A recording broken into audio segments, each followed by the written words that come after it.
বিশ্বাস আমাদের রবিবার ভোর তৈরি করো উঠো যাও, কারণ তোমার বিশ্বাস তোমাকে রক্ষা করেছে।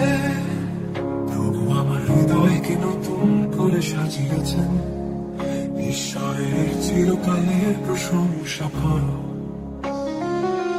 জেরুজালেমের পথে তিনি দূর দেশ পেরিয়ে গেলেন,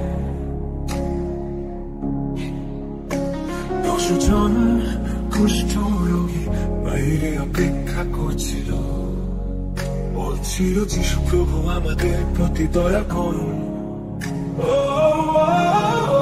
করুণার সাথে তাদের দিকে তাকিয়ে প্রভু মৃদু স্বরে বললেন, যাও যাও পুরোহিতের কাছে নিজেদের দেখাও। ওঠো যাও, কারণ তোমার বিশ্বাস তোমাকে রক্ষা করেছে। আমার হৃদয়কে নতুন করে সাজিয়েছে, ঈশ্বরের চিরকালের প্রশংসা করো।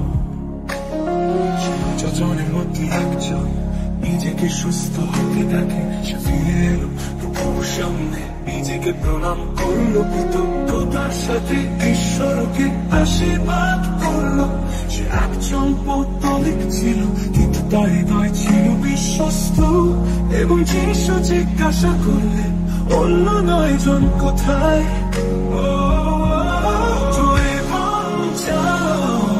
কারণ তোমার বিশ্বাস তোমাকে রক্ষা করেছে।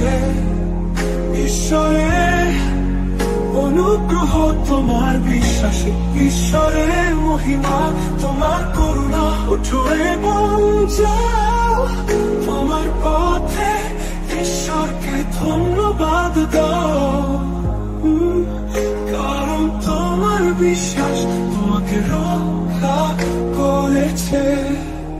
তোমার বিশ্বাসী আরোগ্যকারী অনুগ্রহ নিয়ে আসে। ও যিশু, আমাকে কৃতজ্ঞ হতে দাও আমার জীবনের ছোট ছোট অনুগ্রহের জন্য। আমি সর্বদা তোমার দিকে ফিরে আসবো, আমাকে অবিচল বিশ্বাস রাখতে শেখাও। যদিও জীবনে পথ ঝড়ো হোক, যাতে আমি যখন সুস্থ হই, আমি সারা জীবন কৃতজ্ঞতার সাথে বেঁচে থাকতে পারি গম্ভীর।